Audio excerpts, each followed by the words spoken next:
Bonsoir mesdames, messieurs. Merci d'être venus aussi nombreux ce soir. Je vais prendre place.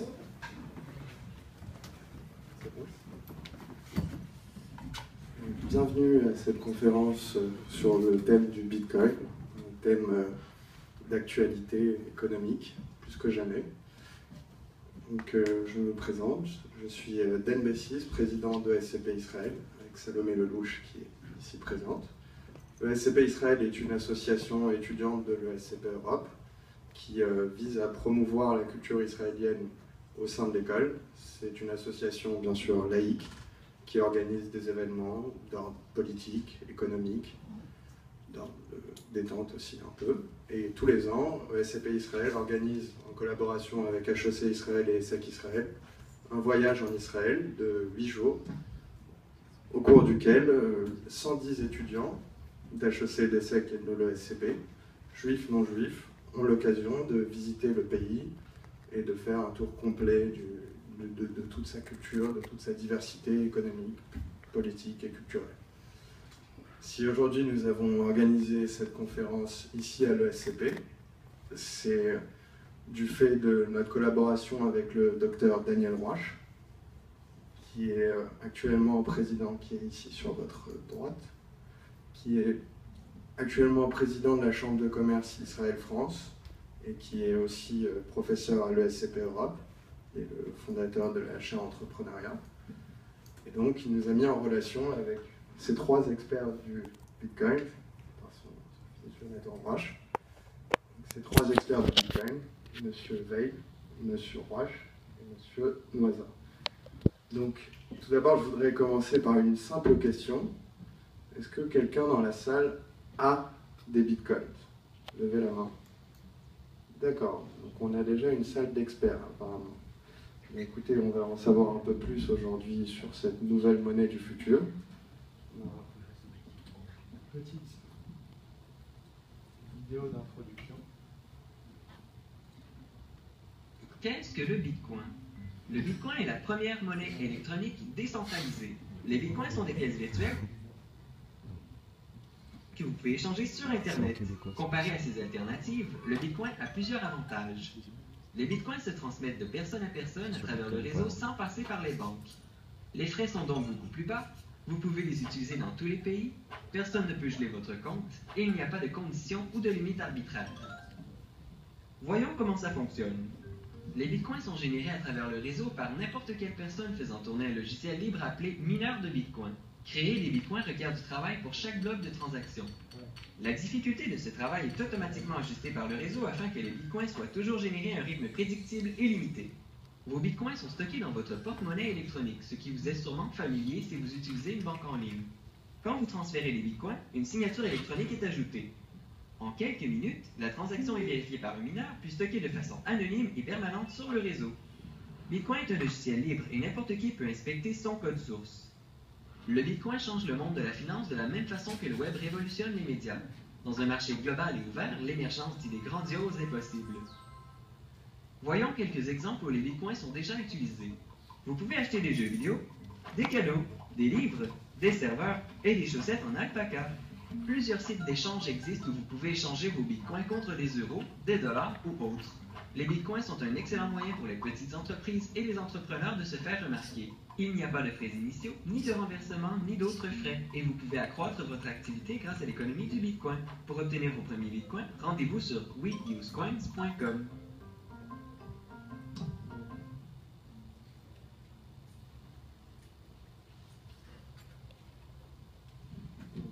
Quels sont les enjeux des bitcoins? Quelle est cette monnaie du futur? Donc, on va demander à notre premier intervenant, M. Hazard. Merci, bonjour à tous.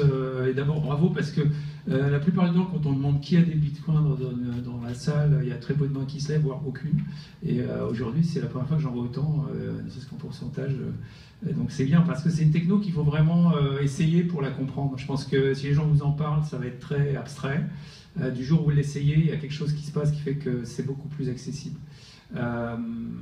Après, je remarque que je ne suis pas le CTO de Paymium, je dois dire, je suis le CEO, mais enfin, c'est pas très grave.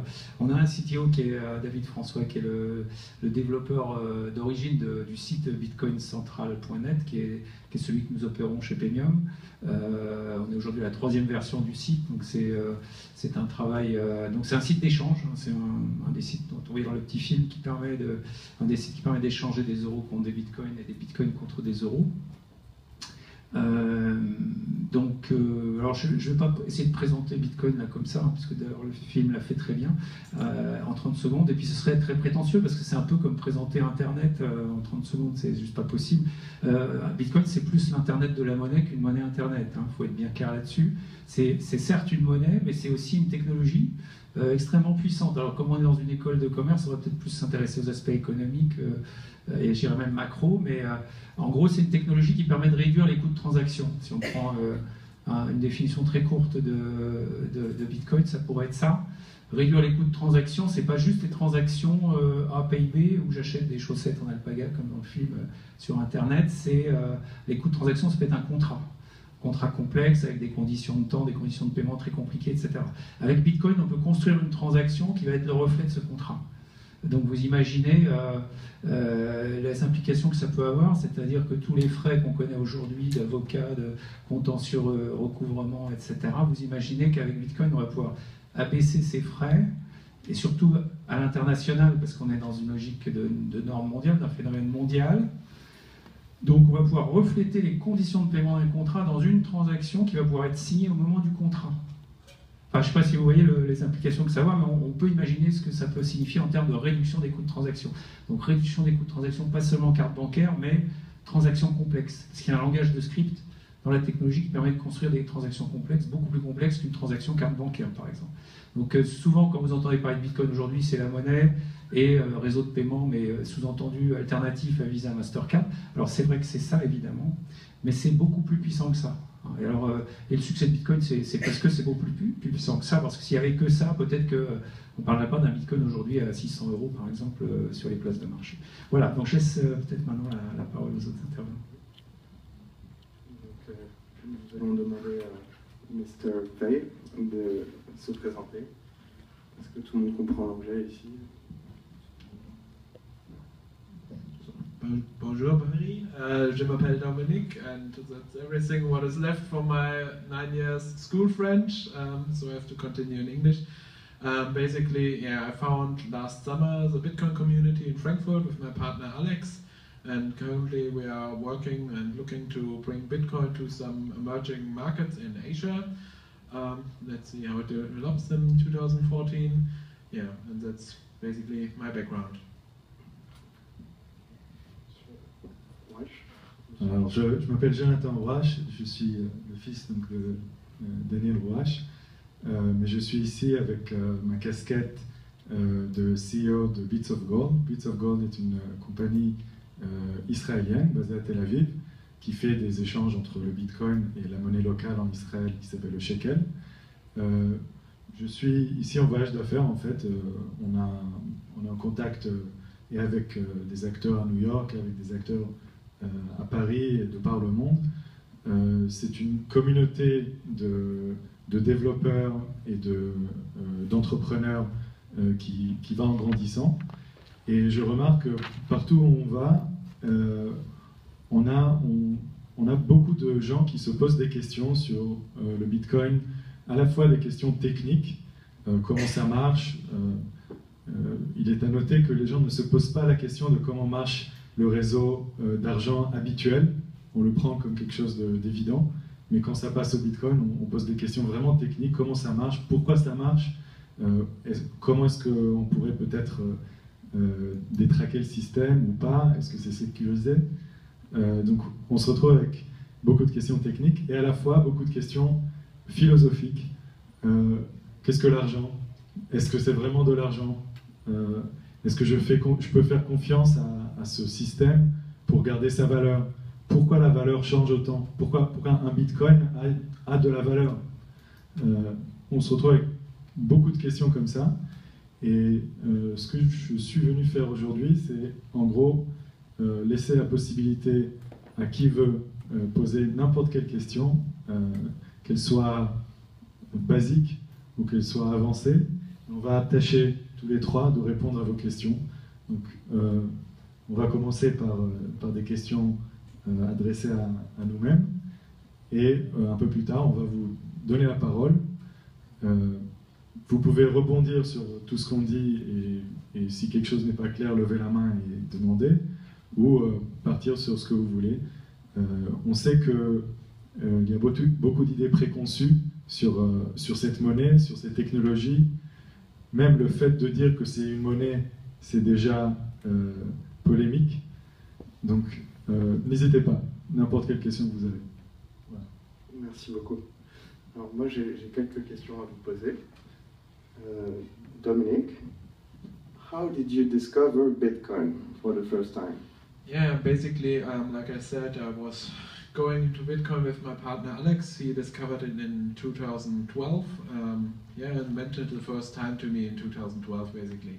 I was not so much into Bitcoin at this time, but the point where I really got into Bitcoin was the Cyprus crisis, when the bank accounts was frozen of the people in Cyprus, and yes, and I thought this could become interesting, and I also saw the price after Cyprus spiking. I was getting into Bitcoin before the price spike. This was how I discovered Bitcoin, and in summer then we were founding the Bitcoin community in Frankfurt, because it was a bit strange. We had some communities in smaller cities like Nuremberg, Kaiserslautern and everything in Frankfurt, in Germany, but in Frankfurt was no Bitcoin activity, so we just started it, and so far it develops quite well. We have now 30 attendees every meetup, and I think now the upcoming months we are also going to bring Bitcoin on the road in Frankfurt, and this is the aim for the community in the upcoming year. Okay, and so about that, tell us about the adoption of Bitcoins in Germany. Basically Berlin is also not only the capital in politics in Germany, also the capital of Bitcoin. This is so far the only place where you really have a strong Bitcoin economy, with the Bitcoin Kiez, where you have, I don't know, around about 50 stores, so brick and mortar stores where you can pay with Bitcoin for your vegetables or whatever. There are also some startups which are just found because of Bitcoin, so not only companies which adopt Bitcoin as a payment system, so you have really these startups which are trying to build the Bitcoin economy. This is not happening at the other cities so far, but I think this will improve over 2014. Okay, thank you very much. And well, last question, how did you start the Bitcoin community in Frankfurt? Yeah, like I said, I saw that in other cities you had already these Bitcoin meetups, even if it was just 5 people or so. We had in Frankfurt 0, and it's a bit strange. You have this capital of finance in Frankfurt with all the bank towers and the ECB. So we just started a thread on Bitcoin Talk, which is the most popular forum for Bitcoin with Reddit together. And from there it develops. We was meeting the first time in July or August, I'm not sure anymore. And the first evening we was not sure if we are more than 3 people, but yeah, the topic is catching on. Okay, you did good. Yeah. Okay. Any questions pour Jonathan? Actually, I would like to comment on that. The whole meetup process, I don't know if you know what a meetup is. Is anybody familiar with meetup.com in the audience?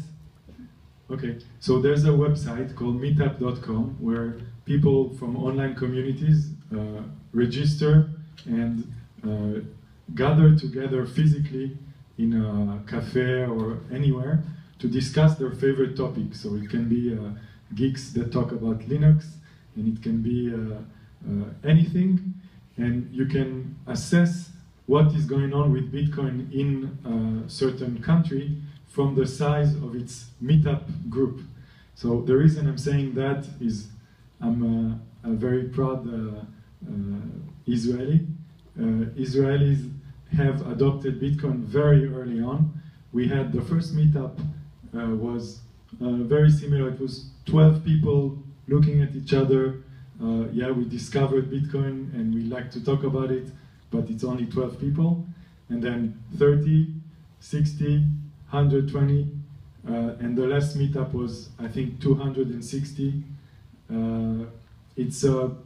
It goes very fast, and the community itself is a community of people who just love to discuss this topic. Okay, but in Israel, which is, like, as we all know, a startup nation, like, how will government react to this new phenomenon? Je peux revenir en français. D'accord. Alors, en fait, on ne va pas parler du gouvernement israélien, on va plutôt parler des banques centrales ou des banques elles-mêmes. Elles regardent le phénomène du Bitcoin et se disent, il se passe quelque chose. On avait un monopole sur la création de l'argent, et ce système que les utilisateurs choisissent eux-mêmes quelque part va à l'encontre est contraire en fait au système habituel, et ne savent pas comment réagir. Donc on a deux réactions. La première réaction, c'est de se poser des questions. Qu'est-ce que c'est que cette nouvelle bête légale qui est le Bitcoin? Et la deuxième réaction, c'est de regarder sur le reste de la planète qui a fait quelque chose. Donc les régulateurs en Israël, et en fait les régulateurs dans tous les pays, se regardent les uns les autres et attendent de voir qui fera le premier pas pour déclarer quoi que ce soit de valable sur cette technologie, sur cette monnaie, sur ce système. Et un des premiers pays dans lesquels les déclarations étaient faites, one of the first places where the government took a stand, was in Germany. So this is one of the reasons why Bits of Gold is expanding. Bits of Gold, the company, is expanding to Germany to find a home that is more adequate from a regulation perspective. D'accord. Mais donc, quelles ont été vraiment les réactions des régulateurs à travers le monde sur cette monnaie qui leur échappe, en fait? Alors, certains, d'abord dans tous les pays, je dirais de Western countries, on a un laisser-faire. On ne peut pas empêcher les gens de transférer des points. En fait, les bitcoins, c'est comme des points qui sont dans un système, et les gens ont décidé que ces points, ils ont de la valeur. On ne peut pas empêcher le troc d'un service contre des points. À la base, c'est impossible dans un pays moderne. En Chine, récemment, il y a eu une décision pour effectivement empêcher l'utilisation de Bitcoin comme une forme de monnaie. Donc là-bas, il est interdit pour un business d'accepter des Bitcoins contre des services. C'est pas le cas dans le reste de la planète. Donc on a des réactions diverses, mais à la fin, à la base, les régulateurs comprennent que c'est un système qu'on ne pourra pas arrêter. C'est-à-dire, c'est un système décentralisé. On ne peut pas appuyer sur un bouton pour éteindre ce truc qui s'appelle Bitcoin. C'est énormément d'ordinateurs, de forces de calcul répartis dans la planète. Et il est impossible d'arrêter ce phénomène aujourd'hui. Donc, ils regardent la question dans un angle, que faire pour quand même avoir un certain contrôle sur l'utilisation de cette technologie ou de cette monnaie. Je fais très attention de ne pas appeler ça juste monnaie, parce que le taux varie tellement que les gens ont du mal à accepter que ça pourrait être une monnaie. Donc je fais très attention. Mais les régulateurs regardent ça avec grande attention. Concrètement, est-ce que vous pouvez juste rappeler une dernière fois que fait Bits of Gold? Quelle est l'activité de votre entreprise? Donc Bits of Gold, c'est en fait une boîte qui a été montée il y a 1 an, dont le but est de donner des bitcoins aux gens, en fait de permettre de vendre des bitcoins aux gens, de permettre l'accès à cette nouvelle économie sur des marchés locaux. Donc le premier aspect est de permettre aux gens d'accéder au bitcoin. Le deuxième aspect, c'est de pouvoir garder ces bitcoins de manière sécurisée et de pouvoir les dépenser si on veut. Donc on développe des partenariats avec des vendeurs locaux pour mettre We Accept Bitcoin sur leur site web. Et le troisième aspect, c'est d'innover sur cette technologie. Donc on a de la recherche et développement en interne pour créer des nouvelles applications qui utiliseront le fait que les gens auront déjà du Bitcoin. Mais d'abord, il faut diffuser le Bitcoin. D'accord. Et concrètement, pour acheter des Bitcoins aujourd'hui, le cours du Bitcoin... Ça, je vais laisser à Pierre, puisqu'il le fait également. Oui, alors si on veut parler en euros, le cours c'est à peu près 600 € aujourd'hui. Ça a monté beaucoup, c'est vrai, depuis la fin de l'année dernière. La montée a été progressive. Si on regarde sur une échelle logarithmique qui a plané un peu les oscillations, on va dire, c'est une montée constante depuis 10 € autour en 2011, 2012, jusqu'à aujourd'hui 600 €. Donc c'est plus lié, je pense, à la demande croissante du fait que les gens se renseignent, sont de plus en plus au courant, qu'à d'autres fondamentaux, comme le développement du commerce. On n'a pas fait x60 sur le commerce en Bitcoin l'année dernière. Par contre, on a peut-être fait plus que 60 sur le nombre de commerçants qui acceptent les Bitcoins, ce qui est une chose différente. Donc oui, il y a une montée rapide, ce qui fait dire que c'est pas une monnaie traditionnelle parce que sa valeur augmente. On est plutôt habitué à une monnaie qui s'effrite. C'est toujours amusant de regarder l'évolution de pouvoir d'achat de la monnaie centrale. Les gens oublient qu'elle s'effrite sérieusement au fil du temps. Donc ces caractéristiques font que Bitcoin en fait est construit sur des règles différentes d'une monnaie centrale. Je crois que c'est ça surtout le plus important. C'est-à-dire que comme c'est décentralisé, on a des propriétés tout à fait intéressantes. Il y a aussi des propriétés mathématiques qui permettent, ce que je écrivais tout à l'heure, donc des attributs de sécurité plus grands qu'avec une carte bancaire.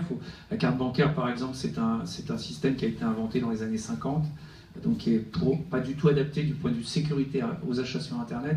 Alors après, on peut faire des dispositifs très compliqués comme ceux qui sont déployés sur la carte bancaire, mais du coup, les coûts de transaction sont assez élevés. Donc Bitcoin permet de réduire ces coûts de transaction parce qu'étant natif, je dirais, technologie native sur Internet, elle pose des problèmes de sécurité qui ne sont pas inexistants, mais qui sont en tout cas beaucoup moins coûteux à résoudre. Voilà, donc ça c'est pour l'aspect combien vaut un Bitcoin aujourd'hui, donc ça augmente, je dirais, constamment.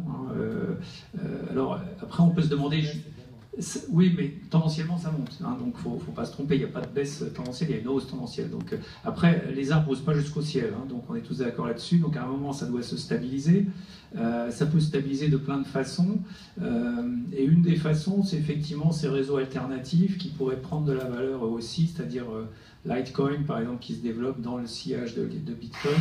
Simplement, les réseaux alternatifs, ils n'ont pas forcément le même niveau de sécurité que Bitcoin pour pas mal de raisons, notamment le dispositif, je dirais, justement, de lutte contre En fait, Bitcoin, c'est une invention qui résout le problème de la double dépense, qui était un problème de science informatique longtemps insoluble, et il le résout d'une manière qui rend le réseau difficile à cloner, en fait. On ne peut pas si facilement dupliquer le réseau Bitcoin parce qu'il y a une grosse puissance de calcul dessus, et cette puissance de calcul sert à sécuriser une transaction, puisqu'elle s'écrit dans une base de données décentralisée, et il faut la puissance de calcul du réseau, pour faire court, pour réécrire des transactions dans cette base de calcul, dans cette base de données. Donc on a un réseau qui est d'autant plus secure qu'il y a une grosse puissance de calcul dessus, donc il n'est pas facile de faire un réseau bis.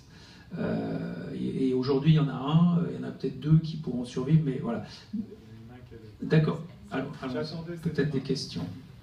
Oui, bonsoir, d'abord merci de prendre le temps et de nous expliquer un peu tout ce que vous savez sur le Bitcoin.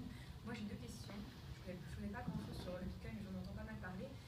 D'abord, vous disiez, monsieur Nozak, que le Bitcoin permettait pas seulement de remplacer les monnaies, mais que dans un contrat c'était une garantie supplémentaire, ça évite les transactions. J'aimerais bien comprendre en quoi, pourquoi et comment. Et deuxième chose, vous parlez beaucoup du Bitcoin, non pas seulement comme une monnaie, mais comme une technologie avec des calculs puissants. En quoi ça consiste, en quoi c'est une technologie qui est plus qu'une monnaie. Je te laisserai compléter.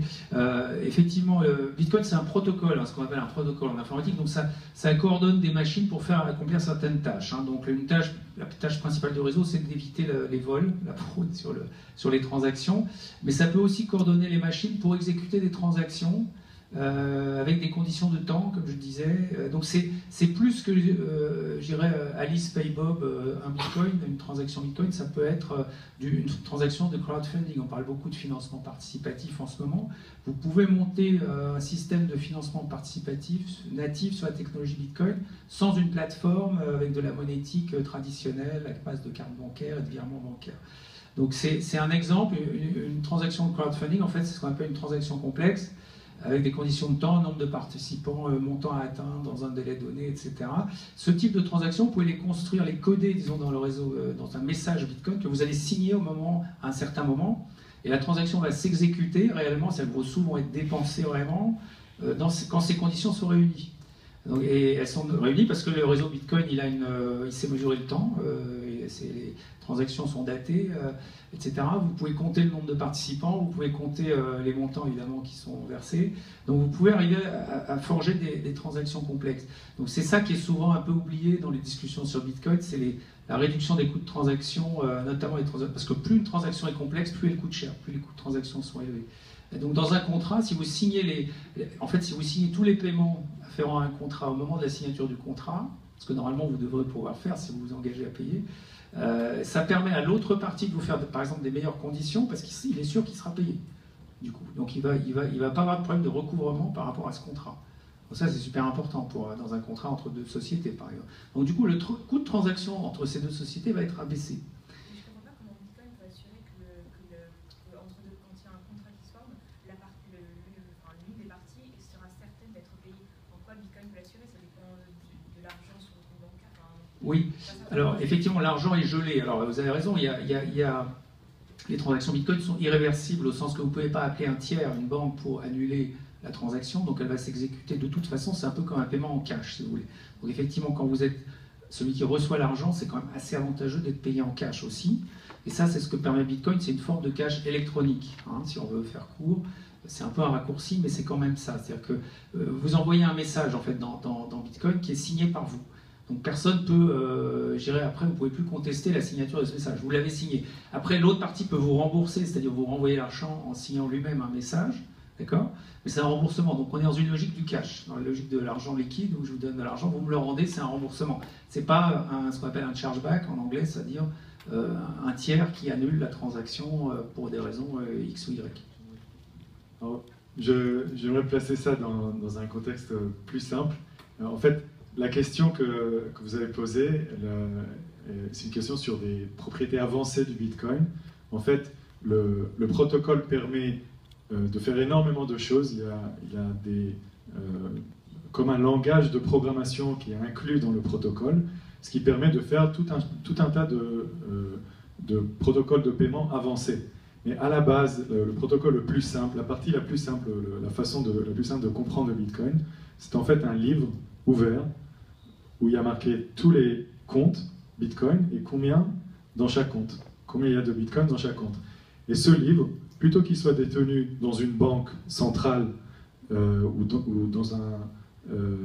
chez un organisme tiers dans lequel vous devez avoir confiance, ce livre est détenu chez tous les acteurs du réseau Bitcoin. Donc en fait, c'est une liste d'adresses et combien d'adresses Bitcoin et combien il y a de Bitcoin dans chaque adresse. Et toute la beauté du protocole Bitcoin, c'est comment mettre à jour ce livre. Parce qu'il ne se trouve pas dans une banque. Et ce n'est pas la banque qui dit A a envoyé à B 10 Bitcoin, donc j'enlève moins 10 chez A et je mets plus 10 chez B. C'est plus le cas. C'est plus un seul endroit qui met à jour ce grand livre du Bitcoin. C'est un livre qui se met à jour de manière décentralisée. Et toute la beauté du protocole, c'est comment arriver à résoudre ce problème de mise à jour d'un livre dont on détient des milliers de copies dans le réseau, et que tout le monde soit d'accord sur l'état du livre. Qu'une fois que A a signé un message, je veux envoyer 10 bitcoins à B, et qu'il a diffusé ce message sur le réseau, tout le monde prend le livre et modifie le compte de A enlève 10, et le compte de B ajoute 10. Comment se mettre d'accord sur ce qui est le nouvel état de ce livre. Donc, à la base, le protocole permet cette transaction de base. Mais en plus de ça, il permet des transactions plus avancées, comme Pierre a parlé, qui impliquent des changements dans le temps ou tout un tas d'autres fonctionnalités avancées. Mais à la base, c'est un livre ouvert qui se met à jour par les acteurs du réseau. Est-ce que ça répond un petit peu à votre question? Il y a une deuxième main là-bas.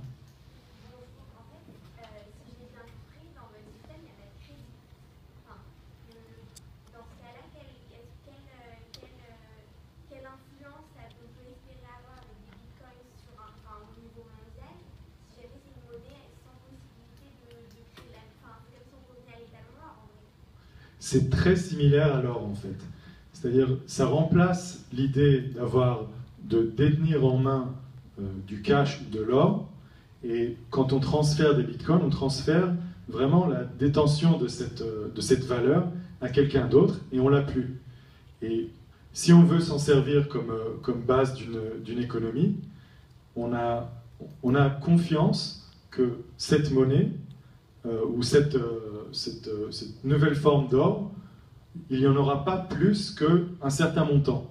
Et c'est cette confiance-là, qu'il n'y aura pas plus que 21 millions de bitcoins dans le monde, jamais, c'est cette confiance-là qui fait que ce système peut fonctionner et a de la valeur, etc.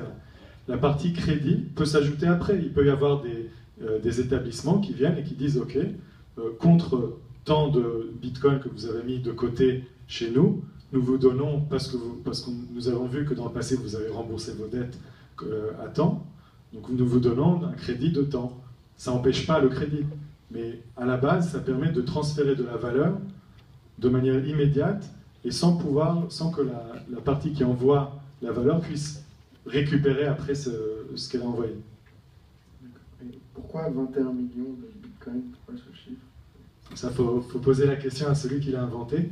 En fait, faut comprendre que Bitcoin a été inventé en 2009 par une personne inconnue qui a un pseudonyme Satoshi Nakamoto. Et cette personne a fait deux choses. Elle a découvert une solution à ce problème d'envoyer de la valeur de A à B sans avoir besoin de dépendre d'une banque ou d'une tierce personne. Et la personne qui a inventé le Bitcoin a également écrit le programme qui implémente cette solution. Donc c'est un papier scientifique et c'est un programme qui implémente ce papier scientifique. Et ce papier décrivait en fait les fondements du réseau Bitcoin et cette personne a décidé des valeurs, des paramètres pour le réseau. Par exemple, il n'y aura que 21 millions de Bitcoins à la fin. Par exemple, dans les 4 premières années, la moitié des bitcoins vont être créés. Après, dans les 4 années d'après, il y a la moitié, encore un quart des bitcoins qui vont être créés. Après, encore un huitième, etc. Le rythme de production de la monnaie a été établi au premier jour. Et ce qui se passe, c'est que les gens qui ont suivi ce protocole, les premiers geeks, les premiers informaticiens qui ont mis leur ordinateur au service de ce réseau, ont décidé, nous acceptons ces paramètres-là et nous jouons selon ce jeu-là. Si quelqu'un aujourd'hui venait à dire, moi je veux qu'il y ait 50 millions de bitcoins, ben, ces bitcoins ne sont pas valables sur le réseau bitcoin normal. Les autres vont regarder, vont dire, ben, le bitcoin numéro 21 millions et 1, c'est pas un vrai bitcoin. Vous parlez un autre protocole, c'est pas le protocole originel. Donc ces bitcoins ne sont pas valables sur le réseau, ces bitcoins fake ne sont pas valables sur le réseau bitcoin normal. D'accord. J'aimerais en savoir plus sur Satoshi Nakamoto. Vous avez parlé du papier original scientifique. Moi, je ne l'ai pas trouvé. Est-ce que vous en avez la référence? bitcoin.org/bitcoin.pdf. Ok. Et c'est signé par qui? C'est signé donc par un pseudonyme, Satoshi Nakamoto. On ne sait pas si c'est une personne physique ou un groupe. D'accord. Oui. Et ça a été publié où? Juste, pas dans un journal, hein, ça a été publié sur une liste de cryptographie, une mailing list de cryptographie. Donc c'est une liste, il en existe, hein, vous pouvez vous abonner ce soir à une mailing list de cryptographie, hein, c'est un outil très, très connu. Alors maintenant on utilise plus des forums que des mailing lists, mais les cryptographes qui sont parfois un peu old-fashioned utilisent aussi les mailing lists. Donc ça a été publié en 2008, en novembre 2008, et c'était certes une petite communauté, mais en fait le protocole tout seul, comme disait Jonathan, c'était intéressant, mais c'était assez théorique. Ce qui est intéressant, c'est qu'il a aussi publié le code. En fait, en janvier 2009, il a commencé enfin, il a open sourcé même en 2008, mais le réseau a commencé à démarrer en 2009. Et c'est en fait toute la difficulté, c'était de coder ce protocole dans un truc qui marche. Et donc c'est à la fois quelqu'un qui connaissait très bien la crypto, enfin qui connaît très bien la crypto et qui a publié un très bon papier, mais qui est aussi un très bon codeur parce qu'il fallait quand même coder le premier porte-monnaie Bitcoin, hein, pour faire tourner ce réseau. Et encore une dernière chose sur le papier, pourquoi la licence, enfin le logiciel, pourquoi la licence MIT? C'est une licence libre comme une autre, il y en a d'autres, c'est vrai, mais c'est une licence libre assez libérale, hein, qui vous permet d'utiliser le logiciel comme vous voulez sans craindre de payer des royalties. Alors, je ne suis pas un spécialiste des licences libres parce qu'il y en a beaucoup, mais la licence MIT est réputée quand même libérale, disons, très, très facile à...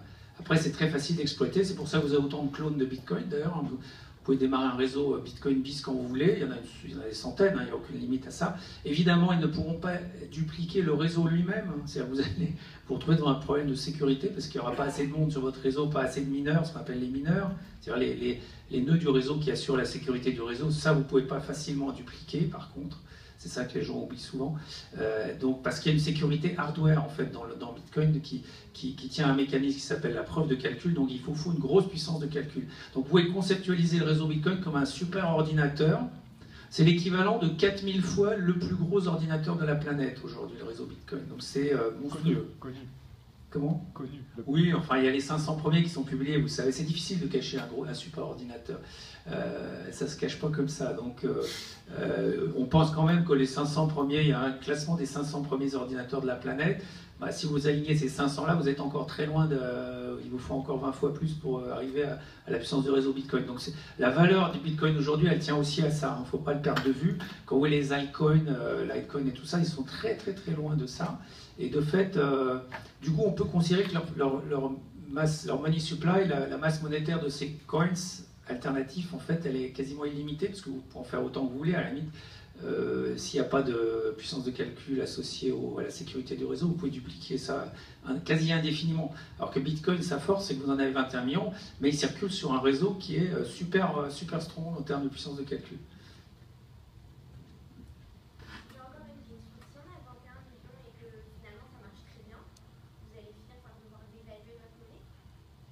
Alors, d'évaluer la monnaie, non, mais commencer à utiliser des unités différentes, oui.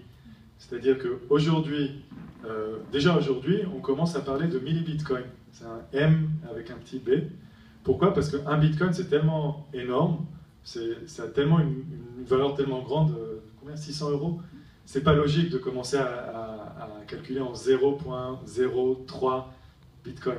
Donc déjà aujourd'hui, les gens parlent en millibitcoin. Moi, quand j'achète à Tel Aviv le sushi, je le commande en ligne, et maintenant on a fait rentrer le Pay with Bitcoin. Donc je paye 15 millibitcoins et je sens la valeur de la monnaie parce que c'est 15 MB. Donc aujourd'hui c'est en millibitcoin, peut-être que dans 5 ans, quand le bitcoin sera 10 000 $ le bitcoin, ça sera des micro-bitcoins. On parlera en mic. Alors, il faudra lui inventer un nom.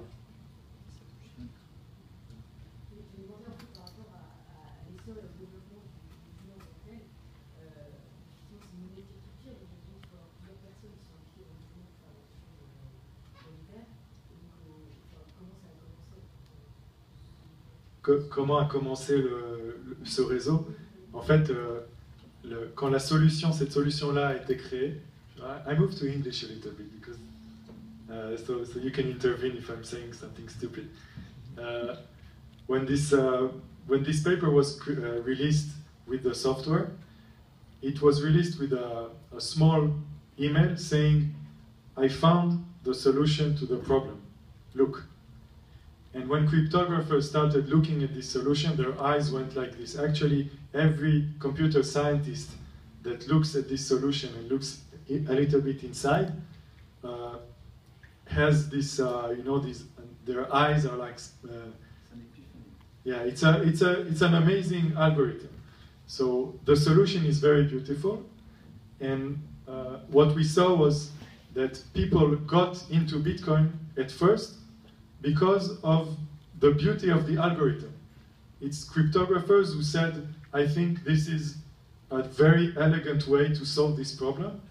And they started sending these coins from one to the other just for game, just as a game. They started collecting these 500, 10,000 Bitcoins for themselves as a game. But it was not an innocent game. They understood that what is going on here is a change with what happened before. There is, this idea cannot be uninvented. And Bitcoin was the first to invent it. So they rightfully thought, if I get into this game and collect these collectible items that are called Bitcoin, it's the first time that these tokens are being made.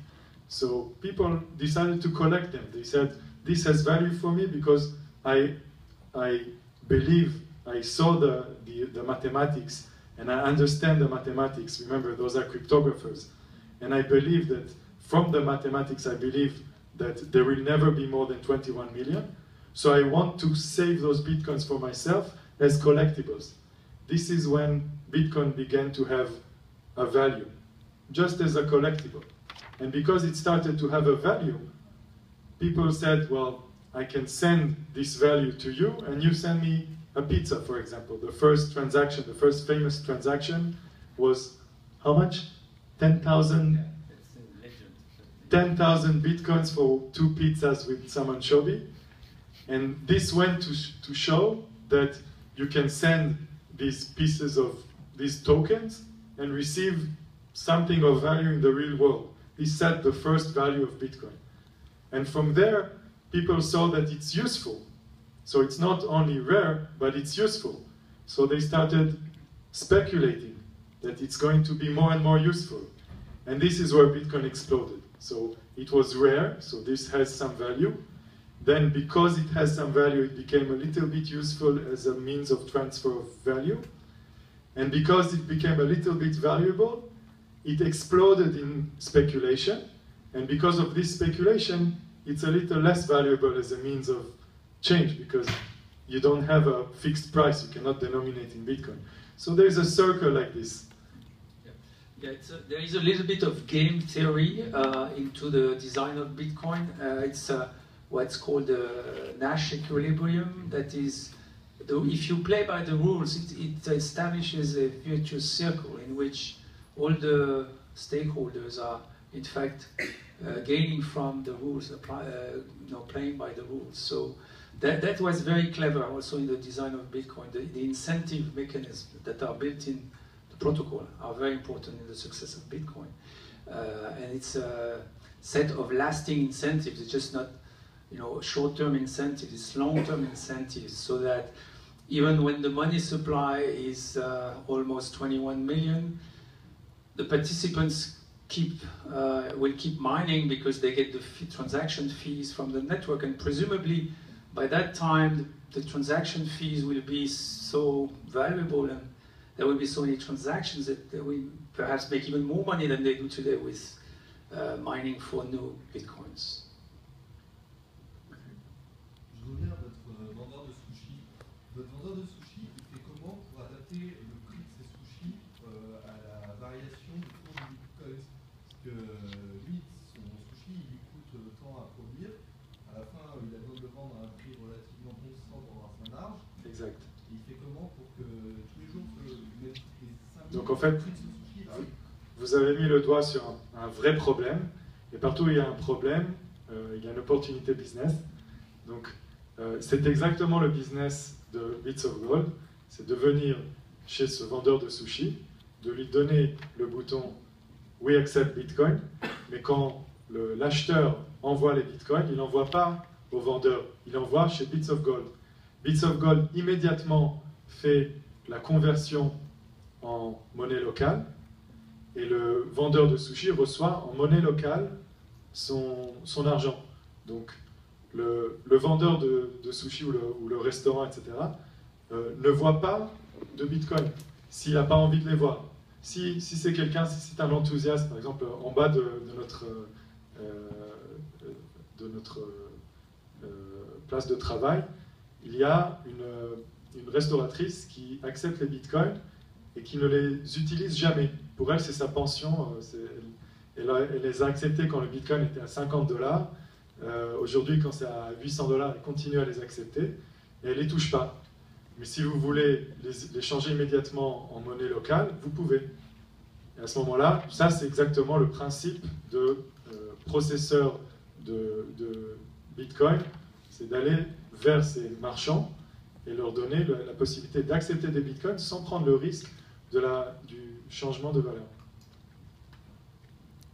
Et du coup, c'est vous qui prenez en charge le risque lié au délai de transaction sur le... C'est exactement, c'est nous qui prenons en charge le risque, mais a priori, il y a un certain fee, un certain commission sur chaque transaction. Donc c'est là le business model, c'est comment mettre cette commission pour prendre le risque, mais prendre un risque limité. Et de notre côté, nous vendons les bitcoins immédiatement quand on les reçoit. Donc on a moins de risques. Le problème derrière, c'est plus important, ce qui est plus difficile de convaincre le commerçant, c'est de convaincre les gens d'en avoir. Parce que demain, je vais mettre 100 € de bitcoin, plus 100 € en bitcoin pour acheter des trucs. Mais les gens, la personne lambda, pourquoi elle va mettre 100 € dans un truc de 800 et qui va peut-être valoir 500 demain? Comment vous comptez convaincre en fait, on va dire, Oui, alors c'est un peu comme un moyen de paiement prépayé, hein, si vous savez, connaissez un petit peu les moyens de paiement qui sont émis par des commerçants, par exemple. Alors là, effectivement, il y a le risque de change, mais il y a aussi l'opportunité de change. Hein. Quand on dit risque de change, il y a aussi l'opportunité de change. En fait, les gens qui font, donc c'est des gens qui croient dans la technologie et dans l'approche en fait, de Bitcoin, l'approche décentralisée. Hein, c'est ça qui est important. Donc c'est presque un moyen de paiement communautaire infinitaire. Hein. Il y a des cartes... Il y a des cartes de crédit qui sont émises sur ce thème, hein, donc c'est pas particulier à Bitcoin, sauf que là, le mouvement il est mondial et je pense qu'il correspond aussi à une réalité qui est une relative défiance par rapport au système bancaire traditionnel, on va dire, et justement une confiance dans un système qui est piloté par des règles mathématiques plutôt que par des règles pseudo-démocratiques. Parce que croire que c'est le politique qui pilote le monétaire aujourd'hui, c'est un peu naïf, c'est plutôt l'inverse. Hein. On est plutôt dans un logique où c'est les politiques qui sont soumis au monétaire et au bancaire. Donc la croyance selon laquelle le politique contrôle les banques, par exemple, ou la banque centrale, c'est le gouvernement, bon, ça c'est une réalité, c'est un mythe qui commence à s'effondrer. Donc c'est le fondement communautaire de Bitcoin, c'est quand même ça. C'est les gens qui doutent un peu de ce système. Je vais ajouter à ça, imaginez un circuit, le circuit suivant. Vous détenez des bitcoins sur votre Bitcoin Wallet. Et vous avez le marchand de l'autre côté qui veut recevoir un paiement et pour lui, il veut recevoir des paiements en euros. Donc, vous envoyez des bitcoins chez ce marchand. Ce marchand utilise par exemple les services de Bits of Gold, les services de Paymium, etc., qui reçoit immédiatement son argent en euros. Et le client qui a envoyé les bitcoins, il est par exemple connecté à Paymium, Bits of Gold, et dès l'instant où il a envoyé les bitcoins, il y a une opération d'achat de bitcoin sur son propre compte bancaire. Donc il récupère des bitcoins au moment de les utiliser. En fait, vous avez créé un système alternatif au système de carte de crédit. C'est un système en fait de débit, dans lequel le marchand reçoit l'équivalent du cash. En fait, comme on ne peut pas récupérer, on ne peut pas annuler une transaction Bitcoin, le marchand sait que quand il a reçu son argent, l'argent est là et c'est fini. On ne va pas pouvoir annuler la transaction. Donc les coûts d'annulation et les coûts de fraude, etc., chutent. Ce qui fait que c'est un circuit beaucoup plus efficace que le circuit aujourd'hui de paiement par carte bancaire. J'espère que je vous réponds à... Alors ça, c'est quelque chose qui est en train de se mettre en place. C'est un petit peu une question de... Vous devez avoir beaucoup de marchands qui acceptent les bitcoins pour que vous puissiez utiliser au jour le jour vos bitcoins pour faire des achats. Donc ça, c'est une partie, c'est de faire en sorte que les marchands les acceptent. Et l'autre partie, c'est de faire en sorte que les clients détiennent des bitcoins et veuillent s'en servir pour payer en ligne. Et reçoivent en contrepartie un prix plus bas. Parce que tout l'intérêt, c'est de baisser le coût de la transaction et le répercuter sur le client. Donc le client paye un peu moins cher parce qu'il n'y a pas tous les risques de fraude. J'ai une question, monsieur Noisel, Bitcoin Central, c'est vous aussi, c'est ça? C'est surtout Bitcoin Central en fait, Premium. On est les créateurs et les opérateurs du site. La première version du site date de décembre 2010 pour la situer. Donc on était un des 3 premiers exchanges en fait, avec MTGOX et BTCE. Et on est à la 3e version du site parce que entre temps le cours a explosé, donc les dispositifs de sécurité sont beaucoup plus sûrs, enfin, ont été considérablement renforcés. Donc aujourd'hui on a une plateforme, je dirais, au niveau pour résister aux attaques qui sont nombreuses. Une question de compréhension. Aujourd'hui, il y a autant de taux de change qu'il y a de plateformes de taux de change. Oui, vous avez raison, il y a des écarts de liquidité entre les plateformes qui fait qu'il y a des écarts de change. Par exemple, sur MTGOX, vous payez les bitcoins plus cher parce que les euros sont moins liquides en fait sur leur plateforme, sur des problèmes avec les banques, comme ils ont un gros volume, ils ont des problèmes de plafond, etc. Et puis le système bancaire n'est pas très coopératif, vous pouvez vous en douter. Donc c'est ça qui fait qu'il y a encore des écarts. Mais si on se projette un peu, ces écarts vont disparaître. Et en parlant, sur votre site, quand on regarde les derniers échanges, on voit 0,002 bitcoin échangé à 600 € et 615 € échangés pour 4 bitcoins,5. Oui. Je ne suis pas sûr de comprendre le... Ça dépend de ce qu'on appelle la profondeur du carnet d'ordre, hein. Ça dépend des heures. Si vous arrivez à une heure où il y a peu d'ordres qui sont placés, vous avez peut-être ce type de phénomène. C'est le cours auquel ce montant de bit. C'est pas des taux de change quand il y a 615 € en face de 0,02. Vous avez 2 listes, en fait, vous avez les acheteurs et les vendeurs. Donc ils ont effectivement chacun affiché des ordres. Vous avez des ordres qui sont affichés à différents prix, donc on range les vendeurs en commençant par celui qui offre le meilleur prix, et inversement les acheteurs en fonction du prix le plus élevé qui est proposé, et l'écart entre les deux, ce qu'on appelle le spread, hein, le spread de liquidité, et donc on a un marché qui est raisonnablement liquide aujourd'hui, hein. On fait en gros 100 bitcoins de volume par jour actuellement, hein, donc c'est quand même tout à fait... 100 bitcoins, voilà, donc en euros vous traduisez ce que ça peut faire, mais évidemment il y a des places de marché où il y en a plus, mais les taux sont quand même pas si différents, sauf que je vous disais quand il y a des problèmes comme sur MTGOX de liquidité sur l'euro. Moi j'ai une question à la salle. Y a-t-il des banquiers dans la salle qui aimeraient poser des questions? J'ai une question sur I've just seen the Winklevoss brothers who made an ETF on Bitcoin. Do you think that Bitcoin has a purpose as a financial instrument rather than as a pure money, pure transaction payment? So I actually have my opinion on this ETF. I believe that it serves a different purpose. You can look at Bitcoin as an instrument to speculate and believe that this asset will go, its value will go up. So you can buy those papers and believe in 2 things. One, that the paper that you are holding is really backed by Bitcoins, and 2, that Bitcoin will go up.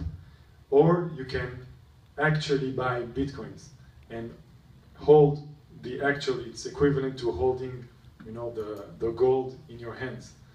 So you decide. If you hold this piece of metal in your hands, you can also scrap a little bit off and start using it to eat or to play or to do whatever you want. When you buy an ETF, you're speculating on high and low, but you don't actually hold the Bitcoins themselves. So there are supposed to be, I think, mechanisms that allow you to get bitcoins from this ETF, but I'm not familiar with any company that actually allows you to physically hold those bitcoins. In fact, you can use the Bitcoin ledger for any stock. So use it for a specific instrument. Using it for a specific instrument, I don't quite see the point. It's just another stock that you can trade using the Bitcoin ledger.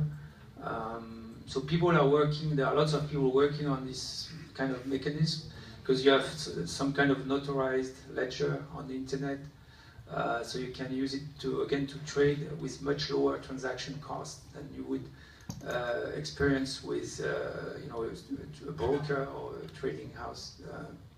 So ETF was just an idea thrown in the air, but it never really materialized. So. Could you explain what is ETF for everyone? Actually, I wish I could. From my understanding, it's a paper that follows the value of Bitcoin. It's a contract that moves with the value of Bitcoin.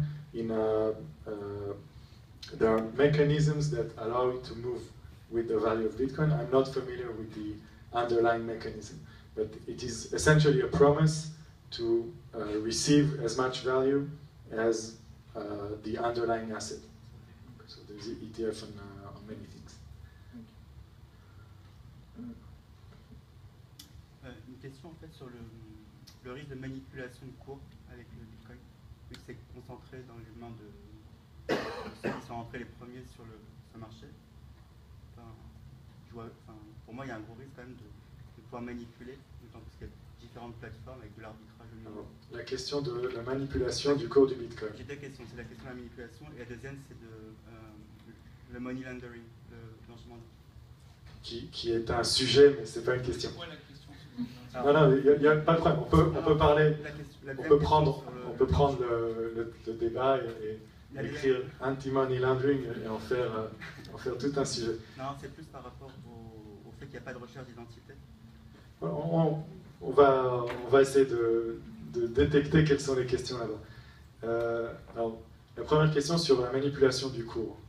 C'est vrai qu'il y a quelques années, quand la liquidité du Bitcoin n'était pas très élevée, des acteurs qui en avaient plus que d'autres pouvaient venir faire chuter le cours, espérer que cette chute continue avec des acteurs, des spéculateurs qui s'enfuient parce qu'ils voient le cours baisser, et récupérer un petit peu en dessous en allant acheter et en essayant de faire cette fois-ci monter le cours.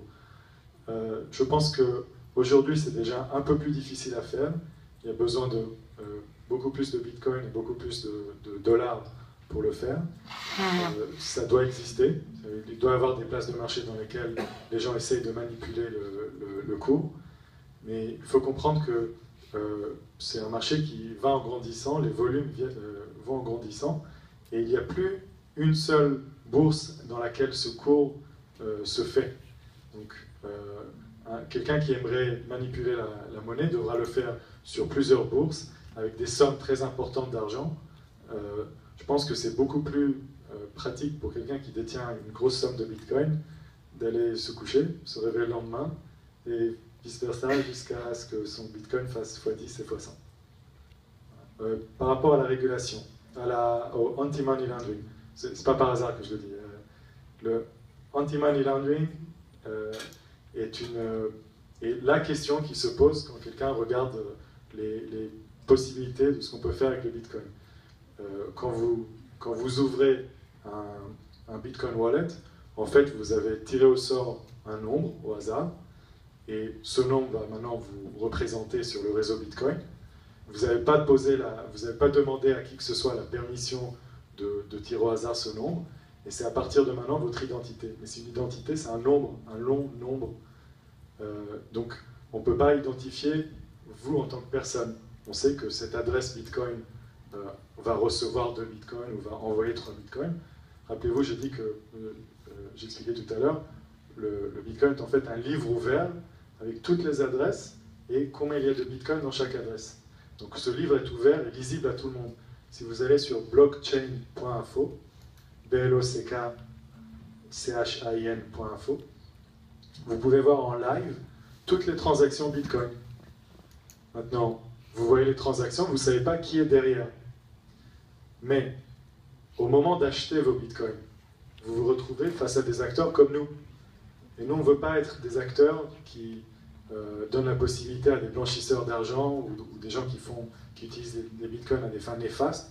On ne veut pas qu'ils se servent de nos plateformes pour acheter ou vendre des bitcoins. On veut faire en sorte que ces acteurs-là ne soient pas dans le jeu. Donc on fait tous les efforts nécessaires, et c'est là où la régulation rentre en jeu, on fait tous les efforts nécessaires pour écarter ces acteurs.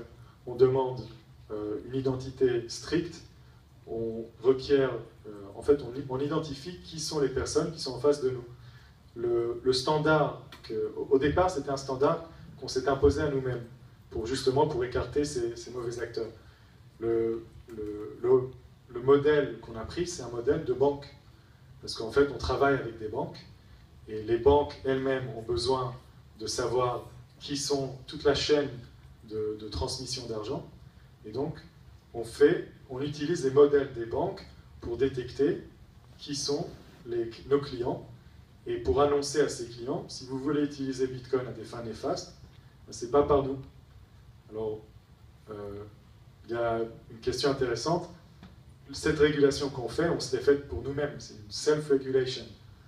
On a besoin maintenant d'avoir en face de nous des acteurs qui, avec nous, acceptent de réguler le Bitcoin pour qu'on puisse dire à nos utilisateurs, écoutez, nous reportons toute notre activité à telle et telle autorité.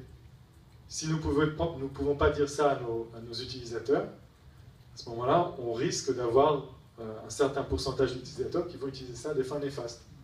Donc, il y a une sorte de jeu de régulation qui permet le Bitcoin. Donc dans cette partie-là de anti-blanchissement d'argent, on est du même côté des banques. On est tous des gens normatifs, on ne veut pas être des acteurs qui profitent à des activités néfastes.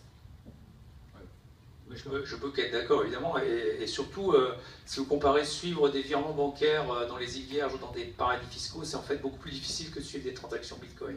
Donc, les deux outils du blanchiment d'argent aujourd'hui, c'est les billets de banque, billets de 500 €, etc., les grosses coupures, et les virements bancaires dans les paradis fiscaux, parce qu'au bout d'un moment, on ne peut plus les suivre, parce que les banques mettent une opacité là-dessus. Comme on vient de le voir, la base de données des bitcoins, elle est accessible à tout le monde. Donc, si vous faites des transactions bitcoin à un moment, il va falloir dépenser vos bitcoins, et c'est là où vous allez être visible, en fait. Quand vous allez acheter quelque chose avec, ou vous les transformer en euros ou en dollars, dans une place de marché comme la nôtre, là, il y a identification complète du client. Donc, je pense pas, enfin, je l'ai souvent dit, mais je pense pas que ce soit l'outil idéal, contrairement à ce qu'on lit dans la presse. En fait, les gens qui disent ça, c'est juste un chiffon rouge qui est agité parce qu'ils ont un agenda, ils ne veulent pas que vous l'utilisiez, Bitcoin, pour des raisons qui leur sont propres, mais ce n'est pas lié à une réalité, quoi. C'est vraiment plus de la propagande qu'autre chose.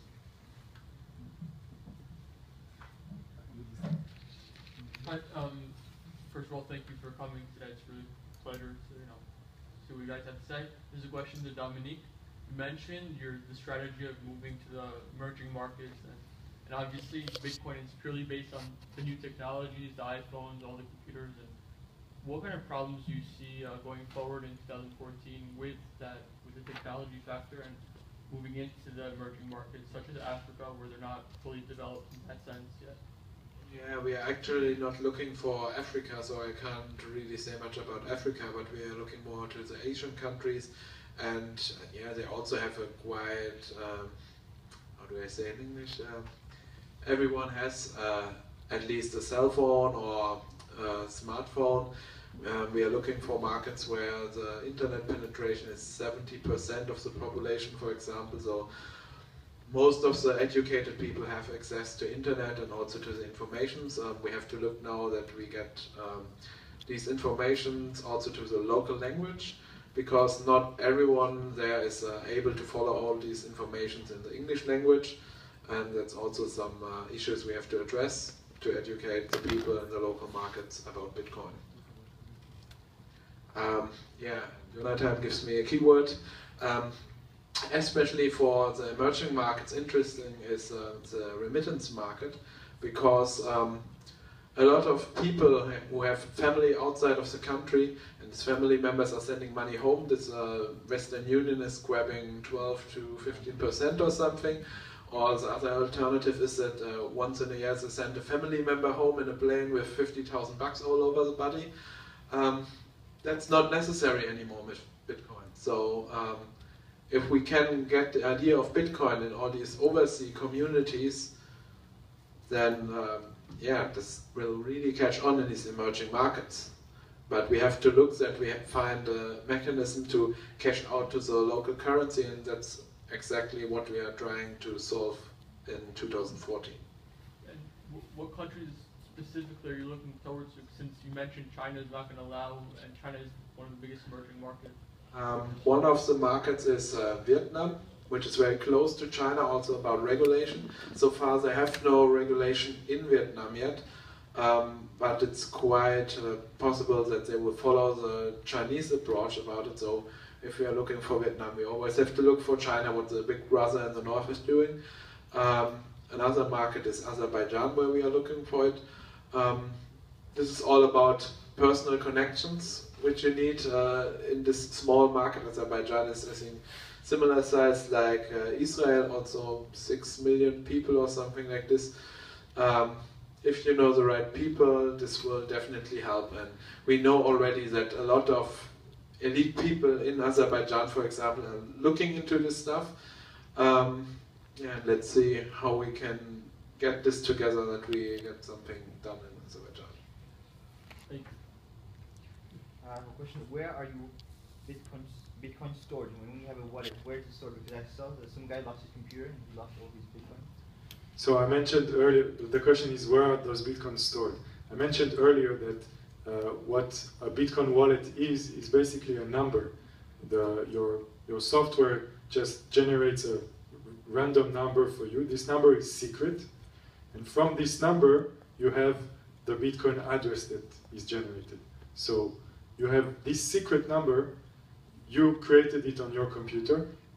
This secret number lets you sign messages saying, I want to spend my Bitcoins and send them to B.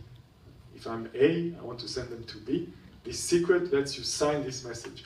So where do I hold my Bitcoins? Actually, I'm holding them in the information. What is this secret number? If anyone who knows this secret number can come and pretend they're you and sign a message saying, send these Bitcoins to X, to evil X. So your Bitcoins are stored in this information. Now, information is something that, if you think about it, it can be a file, it can be maybe a drawing. You draw the number on a piece of paper, or it can be anything. You can even take this microphone and say the number. And this is this sound is your money. Of course, it's going to be very difficult to use it to sign afterwards because the tools are not designed to take sound. But basically, you hold the Bitcoins in the secret. Now, this secret, I'm sorry. This secret is, you store them usually on a computer, and you try to store it in an encrypted way. You don't just keep the secret normal, you encrypt the secret with a password. So you need two things. You need the information, the encrypted secret, and you need the password to open the encrypted secret and get the secret. It's the way that today people store Bitcoins mostly is on these devices or on computers or on pieces of paper. You just print your wallet. There's a, what's the website? There's a website called bitaddress.org, bitaddress.org, that lets you actually print a wallet, and you can store your Bitcoins there. You just take this piece of paper, you put it in a vault, and that is where, yeah. Except it's an old Internet Explorer, right? No? Okay. So anyway, there are tools to create wallets that you can store on pieces of paper. If that answers your question, there are many ways, but essentially, if you keep the secret, then those bitcoins are yours. If somebody managed to get this secret, they can sign messages saying, "Send those bitcoins elsewhere." You see, on the left there is your public key, your wallet, the address of your wallet. So if I send bitcoins there, this will appear in the big book of Bitcoin that this address has, let's say, 1 Bitcoin. And on the right, there is the secret. Anybody in this conference who now takes a picture of this screen will have access to the Bitcoins that I will send on the left. So if I now went to send 1 milli Bitcoin to this address, then you will be able to get them from that address. I'm actually going to do that, if you don't mind. So I take my Android application and I try to look at the left. Well, I'll do it later. But you can scan the QR, send 1 milli Bitcoin, and using this right side, you will be able to access this 1 milli Bitcoin. What are the transaction fees? Because you say it's lower, but is it free, or are there any transaction fees? In fact, the transaction fees are decided by the sender. When you send money, you allocate some of the funds to the miners that will verify the transaction and secure the transaction on the network and relay the transaction. So you can put a 0 fee if you'd like on a transaction. It will take a few days to be transferred.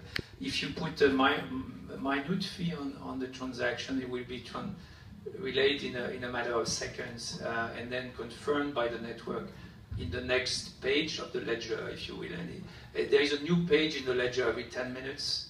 So that's the way fees work. But just to answer your question about how we store the bitcoins, for instance, at Paynium, we store them in bank vaults, actually. We print them on paper.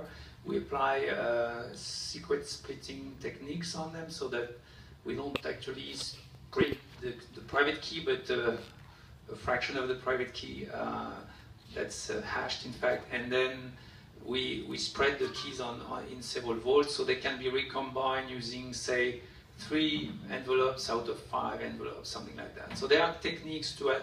So you can secure bitcoins in a much more secure way, I'd say, than cash, than traditional cash. Traditional cash, you can store their money in one place, and if that one place is compromised, then you lose your cash.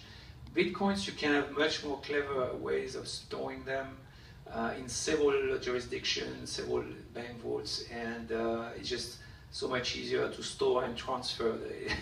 So it will make cash look very old. So that's also part of the answer to the money laundering question, because the more people use bitcoins, the less they use cash, then cash usage will become even more suspicious. And Bitcoin is not so easy to use for money laundering. So I think Bitcoin is actually a progress towards fighting money laundering, as opposed to what you read in the paper. They explain to you it can be used to do money laundering. It's exactly the opposite, in fact. If the technology is really spreading, it will make anti-money laundering policies more efficient. Caroline. Oui, j'ai une question en fait par rapport à ce que vous disiez au cas de conférence. Vous disiez que les banques ont un petit peu du mal à se positionner par rapport au Bitcoin, à savoir voilà, qu'est-ce qu'elles peuvent proposer. Comment vous voyez un peu le futur du Bitcoin et par rapport à ces banques, qu'est-ce que vous attendez de ces banques, qu'elles fassent par rapport au Bitcoin, quelle serait selon vous la meilleure attitude à adopter, ce qu'elles peuvent proposer. Et deuxième chose, le cash semble quand même inévitable. Et est-ce que vous n'avez pas peur non plus que le Bitcoin devienne un peu un moyen de spéculer, comme un peu à la bourse, on achète ou on vend du Bitcoin, je ne sais pas si c'est déjà le cas, puisque comme la valeur change, vous donnez tout à l'heure l'exemple du commerçant voilà, qui vient de retirer le cash pour 100 et peut-être le lendemain pour 800. Est-ce que ça ne peut pas devenir un moyen de spéculer, une sorte de valeur refuge, on place son argent, on joue un petit peu comme à la bourse? Oui, alors d'abord la question du du rôle des banques. Il y a un rôle immédiat et évident qu'on vient de voir, la banque comme l'endroit dans lequel on garde sa valeur. Donc 4 murs et un gardien, ça c'est une banque. Je dépose mes bitcoins à la banque et je demande à la banque de garder mon argent, et la banque prendra une certaine commission ou me fera payer pour ce service. Et ça, c'est un service classique d'une banque. C'est juste garder l'argent pour ses clients. La deuxième rôle évident, c'est... je viens d'Israël, là-bas c'est un pays dans lequel il y a beaucoup de start-up et de nouvelles technologies. Deuxième rôle évident, c'est d'aider des start-up à développer cette monnaie dans un sens qui est favorable à la régulation, c'est-à-dire de pousser cette technologie en avant, et de comprendre qu'effectivement on ne peut pas arrêter le progrès et participer en fait à cette nouvelle économie. Alors, par rapport à la spéculation, vous avez aujourd'hui une spéculation gigantesque sur Bitcoin. Les gens ils regardent qu'est-ce que c'est et qu'est-ce que ça peut être. Juste pour donner, en fait ça rejoint aussi votre première question. Le Bitcoin c'est une forme de SWIFT, nouveau SWIFT. Le SWIFT c'est le système de transfert d'argent international qui existe aujourd'hui. Bitcoin est un système qui est beaucoup plus efficace que le SWIFT. Il n'y a pas besoin d'un ensemble de relations entre banques et des banques intermédiaires. Les fees sont beaucoup moins élevés. Donc, ce réseau pourrait remplacer à terme le réseau SWIFT qui existe aujourd'hui. Et si vous demandez aux banques est-ce qu'elles font de l'argent sur les transferts d'argent internationaux de leurs clients, vous répondent non. En fait, c'est tellement inefficace le transfert d'argent international que c'est un service que nous donnons à nos clients, mais nous perdons de l'argent sur ce service. Donc la banque pourrait même voir un intérêt à utiliser le réseau Bitcoin pour transférer de la valeur d'un point A à un point B.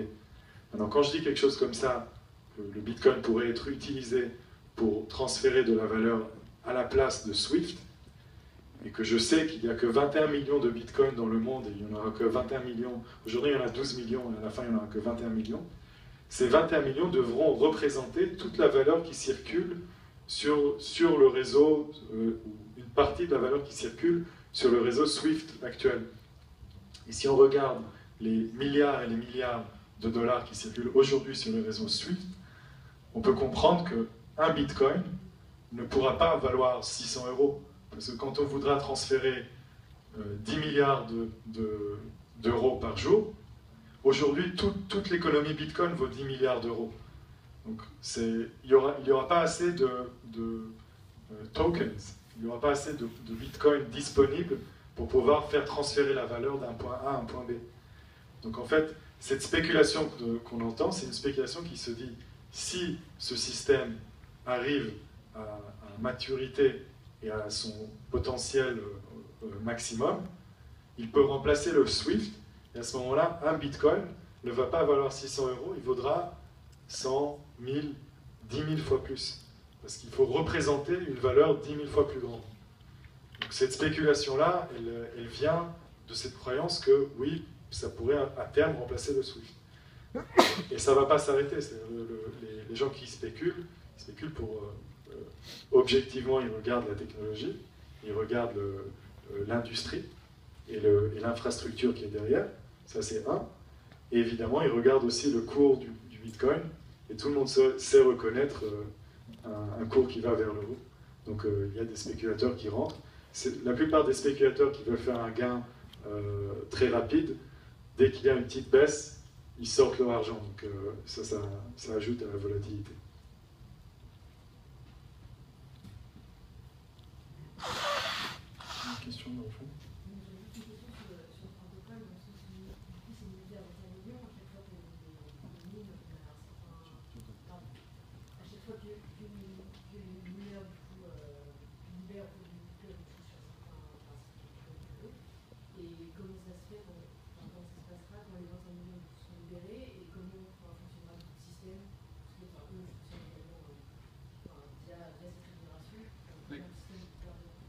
Alors, je faisais référence rapidement tout à l'heure, effectivement, à terme, c'est les commissions de transaction qui vont prendre le relais du ce qu'on appelle la génération des bitcoins. Donc, quand les 21 millions de bitcoins auront été créés par ces transactions de génération, dans la transaction qu'on appelle Coinbase, dans la transaction Coinbase qui est dans chaque bloc, la première transaction de chaque bloc, il n'y aura plus que le reste, en fait, le petit reste qui est laissé, qui est les transaction fees, les commissions de transaction. Donc les mineurs toucheront ces commissions de transaction comme aujourd'hui. Simplement, a priori, elles seront plus importantes parce qu'il y aura plus de transactions. Et surtout, elles seront plus importantes en valeur parce que les montants, non seulement il n'y aura plus de transactions, mais aussi les montants de transactions, comme disait Jonathan, seront probablement plus élevés. Donc, c'est censé prendre le relais de ça. Mais l'autre aspect, c'est que vous avez des gens qui vont construire des services sur la technologie Bitcoin, comme nous et Bits of Gold, Paynium, Bits of Gold. Et ces gens qui vont construire des services, ils vont, pour eux, l'infrastructure, elle a une valeur. Donc, ils vont sans doute reprendre le relais des mineurs d'aujourd'hui, qui sont plutôt des jeunes étudiants en informatique, souvent dans les pays de l'Est, qui aiment bien l'aspect, voilà, argent, ils en ont besoin, quoi, aujourd'hui. Nous, je vois plus des professionnels, entre guillemets, des acteurs de l'écosystème Bitcoin prendre le relais des mineurs à terme pour continuer à miner les transactions, c'est-à-dire en fait à les faire rentrer dans la chaîne de blocs, dans le fameux ledger. Donc c'est un peu ça qu'on peut... C'est ce qu'on appelle des out-of-band rewards, c'est-à-dire c'est plus la transaction fee seulement qui récompense le mineur à ce moment-là, c'est le business qu'il fait sur l'infrastructure. Alors on voit aussi parfois, on parle de Decentralized Autonomous Corporations, vraiment le DAC. Les DAC, c'est quoi? C'est des entités qui naissent sur Internet comme Bitcoin et qui rémunèrent leurs employés et auprès desquels les clients trouvent des services. Alors Bitcoin, c'est un exemple dans le domaine des services financiers, puisque les employés de cette DAC, de cette entreprise Bitcoin, entre guillemets, décentralisée, ce sont les mineurs, donc ils sont récompensés par ces transaction fees, et les clients, c'est les utilisateurs du réseau. Donc, vous avez une analogie avec une société traditionnelle, société anonyme, dans un cadre juridique. Les DAC n'ont pas encore de cadre juridique sur Internet. On peut penser que dans 20 ans, les juristes auront trouvé un cadre juridique, parce que c'est à peu près le temps qu'il leur faut pour réagir à une innovation technologique. Mais c'est un peu... ça fonctionne sans cadre juridique, et c'est très performant, c'est très résilient.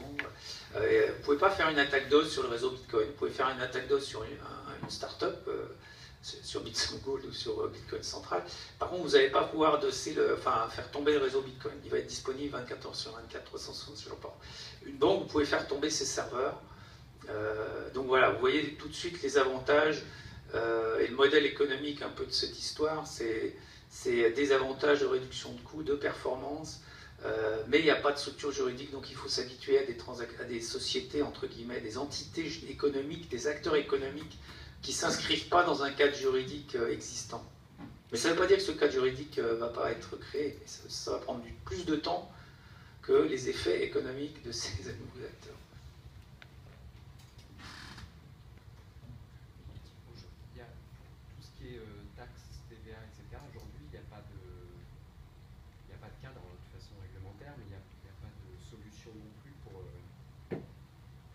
Alors la question c'est taxe, point d'interrogation.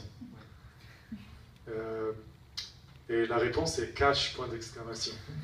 Donc vous savez qu'aujourd'hui, quand vous donnez du cash à quelqu'un, vous avez le choix. Vous avez le choix d'être un criminel qui ne paye pas ses taxes, ou un délinquant, pas un criminel, ou vous avez le choix de ne pas l'être et de payer vos taxes. Et avec Bitcoin, vous avez ce choix, mais à l'international et sur Internet. Ou que feront les gens avec ce choix? Grande question. A priori, les entreprises qui sont sur Internet, des entreprises légales qui vendent des services et qui veulent avoir des comptes réglo, ces entreprises elles vont payer des taxes. Ces taxes, elles vont les payer a priori en monnaie locale. Peut-être qu'un jour, elles vont pouvoir payer ces taxes en Bitcoin lui-même. Je ne suis pas sûr. Mais les taxes sont quelque chose qui... C'est un instrument légal que vous êtes obligé de donner. Et c'est à vous de le faire. Que ce soit en Bitcoin, en cash ou autre chose. Pas de TVA pour les transactions? Alors, je n'ai pas dit pas de TVA, au contraire. Si vous achetez un ordinateur avec du Bitcoin, vous devez payer la TVA, et cette TVA, elle sera dans la valeur de ce que vous avez transmis, parce que vous recevez, c'est la loi, vous payez la TVA. Moi, effectivement, j'avais compris la question un peu différemment. C'est est-ce que si je vous vends des bitcoins en tant qu'entreprise, par exemple, Paymium vous vend des bitcoins, est-ce qu'il y a de la TVA sur la vente des bitcoins? C'était ça votre question? Non, c'était sur un acte avec un marchand. Effectivement, c'est à lui de. Ah oui, c'est à lui l'obligation de déclarer, mais c'est du déclaratif, hein, comme dit Jonathan. Donc ça ne change pas. Sauf que une inspection fiscale peut aller aujourd'hui dans une banque réclamer des infos. Elle peut pas. Enfin, si, elle peut. Il y a le livre ouvert là, mais retracer l'identité derrière les chiffres aujourd'hui, elle peut moins facilement aller. Oui, mais c'est quand même plus facile qu'avec du cash. C'est-à-dire, aujourd'hui, si un commerçant ne veut pas déclarer de TVA, il va sans doute plutôt préférer recevoir des billets de banque que des bitcoins. Parce que justement, avec bitcoin, il y aura une trace quasi éternelle sur Internet. Alors qu'avec le cash, ça rentre, ça sort. Donc non, c'est pas un bon outil de fraude fiscale. Et comme disait Jonathan, on n'encourage pas ça. Par contre, juste sur l'aspect TVA, on peut noter qu'en France, et je crois en Europe, il y a de la TVA quand vous vendez des biens numériques à quelqu'un, notamment un bitcoin, c'est un bien numérique un petit peu, puisque c'est pas encore une monnaie. Le jour où ce sera une monnaie, c'est différent. Mais si c'est un bien numérique, il y a de la TVA, alors qu'aux États-Unis, il n'y en a pas. Donc, les Américains donc ont un petit avantage là-dessus. C'est pour ça que Coinbase, notamment, vous vend des bitcoins sans TVA aux États-Unis. Vous payez la TVA sur le service, le service qu'ils donnent. Donc, ils prennent une commission et vous payez une TVA sur cette commission. Oui, mais pas sur le... Quels sont les marchés les plus développés aujourd'hui, en France, où on en est en termes de démocratisation du Bitcoin, et aux États-Unis, les États-Unis sont clairement le marché le plus développé, ce qui est un peu paradoxal d'ailleurs, parce que c'est peut-être le pays où finalement il y a peut-être le moins besoin de Bitcoin, parce qu'il y a plein d'aspects qu'on pourrait discuter, où finalement ils ont un système relativement plus performant peut-être qu'ailleurs, et il y a beaucoup de gens bancarisés, même si je crois qu'il y a 60 millions d'Américains qui n'ont pas vraiment de service bancaire, donc c'est assez étonnant, mais la population non bancarisée dans le monde, de toute façon je crois que c'est 6 milliards de gens qui n'ont pas de service bancaire correct, donc quand on entend les discussions sur Bitcoin aussi, c'est des discussions qui ont l'air très très pays développés, entre guillemets, parce que si on vous dit vous êtes en Afrique ou ailleurs et qu'on vous dit avec un simple smartphone vous avez finalement un compte bancaire pour 0 francs, enfin pour 0 euros, 0 francs CFA, c'est super intéressant. Donc je pense que Bitcoin est d'autant plus intéressant que vous avez une infrastructure bancaire peu développée, en fait. C'est ça aussi qu'il ne faut pas oublier. Et sur le développement en termes de chiffres, c'est un peu difficile à dire, mais les marchands, c'est en dizaines de milliers, dizaines de milliers de marchands aux États-Unis, des milliers de plus tous les mois, ça c'est sûr, si on compte les métriques. Et en termes d'utilisateurs, là on est sur des centaines de milliers pour les grandes places de marché qu'on a citées déjà. Nous, comme on est aujourd'hui, on est reparti, on est sur des comptes vérifiés, enfin je ne vais pas rentrer dans les détails de la réglementation, mais on vérifie les comptes. Nos clients, on est sur des dizaines de milliers, mais voilà, c'est sur ces chiffres-là. Donc dans le monde, c'est plusieurs millions de personnes qui utilisent Bitcoin, on va dire, à peu près régulièrement. Aujourd'hui, n'importe quel commerce peut décréter qu'il accepte le Bitcoin C'est décréter, puis ajouter ce petit bouton qui dit « We accept Bitcoin ». Et de plus en plus de business le font. Il y a eu juste le mois dernier aux États-Unis une boîte qui s'appelle Overstock, qui est une boîte qui vend en ligne des biens. Et donc c'est une boîte énorme qui s'est mis à accepter le Bitcoin. Les premiers jours, ils ont vu des ventes dans les centaines de milliers de dollars. Ils étaient très contents de leur coût marketing. Mais faut dire que c'est un marché qui est c'est très tôt en fait. On n'a pas beaucoup de monde qui détiennent des bitcoins en main. Et en fait, la plupart des gens qui commencent à accepter les bitcoins le font pour 2 raisons. Un, pour le PR, pour être connu comme quelqu'un d'innovateur et qui accepte le bitcoin. Et 2, pour viser peut-être le marché des early adopters, tous ces gens qui ont des bitcoins parce qu'ils ont commencé dans les années 2009-2010 à mettre leur ordinateur, à les créer comme ça, on verra ce que ça donnera. Ces gens-là sont aujourd'hui une force d'achat énorme. Donc, si on veut cibler ce marché de early geeks qui détiennent des bitcoins, c'est parfait. On ajoute we accept Bitcoin, c'est bon. Et est-ce qu'on peut voir justement ce succès, cet engouement pour les bitcoins qui arrive donc en 2009, qui est aussi une forme moderne de Trump, vous l'avez dit, est-ce qu'on peut voir en ça une sorte de point levé contre le monde de la finance, quelque chose qui essaye de... une alternative, quoi, voilà, C'est une alternative. Est-ce que c'est une alternative qui a été créée pour être une alternative? Je suis moins sûr. Au départ, c'est une très belle solution à un problème mathématique.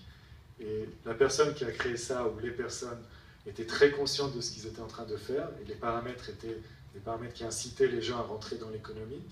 Et le fait que Bitcoin existe, ça crée une alternative à la façon habituelle, à la monnaie habituelle. Maintenant, il y a des gens qui sont beaucoup plus revendicateurs et qui disent qu'il fallait cette alternative, et qui regardent le système monétaire classique, qui disent qu'il y a des failles ici et là que Bitcoin n'a pas. Moi, je ne suis pas de cela. J'observe que cette alternative est utile. Je pense aussi que les monnaies centralisées sont utiles également. Je ne suis pas contre un pays qui essaie d'avoir une certaine politique monétaire en contrôlant sa monnaie. Il y a des erreurs qui sont faites, mais pointer sur des erreurs rétrospectivement, je ne suis pas un économiste, je ne pourrais pas le faire. Mais je pense que il y a quelque chose de beau d'avoir une alternative qui vient des utilisateurs eux-mêmes, qui mettent leur trust dans ce nouveau système en allant, en achetant, en utilisant des bitcoins. D'accord. Quelqu'un d'autre a des questions? Bonsoir, Victor Mertz. Est-ce qu'on peut la faire en anglais, celle-là? Of course. The question is for Dominic. Dominic, Germany is obviously ahead of the curve when it comes to Bitcoin adoption, whereas France is lagging behind. That's a sad state of business. So you have Bitcoin-friendly banks, you have Bitcoin-friendly businesses. Why is that? And how can we do the same thing in France? Thank you. Actually, also in Germany, you have a lot of banks who are not really friendly to Bitcoin. When we are trying to start this Bits of Gold Germany project, I also was calling the banks and asking them about opening a bank account for an Israeli company, and they were fine with it. But as soon as you mentioned Bitcoin, it was becoming really difficult. They just say no. We have the advantage that we have this Fidor Bank, which is going ahead, and it's a small bank just founded in 2009, and they had one of their executive board members who was a friend of Bitcoin and somehow pushed it through the executive board of Fidor Bank. And so now they are partnering with the German exchange Bitcoin.de and doing all the paperwork with the BaFin, the German Financial Authority, also partnering with the Kraken exchange. And yeah, if you have this one place with a Fidor bank, the other banks will adapt over time. Yeah, basically. How to bring it to France? How to bring it to France? Yeah, at least you have to try and to promote Bitcoin in your local communities. It's a grassroots development, and you have to try to convince the merchants and try to convince everyone around you at least. So if just the adoption in the population is high enough, the banks, any one of them will try to take care because you're holding money at least, and the first one who is trying to leech out the money of you, the other banks will follow. You also could see this, for example, with this Lamborghini in Newport Beach in US. They are also accepting Bitcoin, which is a quite smart move because a lot of early adopters have a lot of money right now. So all these early adopters are going now to this Newport Beach Lamborghini retailer and buy the Lamborghinis there for Bitcoin. And basically, yeah, you just have to try to build communities, try to speak to people about Bitcoin, and yeah, basically that's it. Does such thing exist? Are there any Bitcoin promoters all around the world? I think the biggest Bitcoin promoters are, for the normal population, the local communities. This is really important that you try to build up this network. Also in Frankfurt we have a lot of people from a lot of different backgrounds, and every one of them is taking home from these meetups the new information, or having some discussion and say, here I know this guy from maybe a bank, maybe a retailer, whatever, and trying to build some projects around Bitcoin. This is the way to go, at least. Thank you very much. What we see also in Israel, Israel is already ahead of the curve, so Bitcoin adoption is, it's not in the full percent numbers, but everybody knows what Bitcoin is, and essentially every person who holds a Bitcoin becomes slowly a promoter of this currency.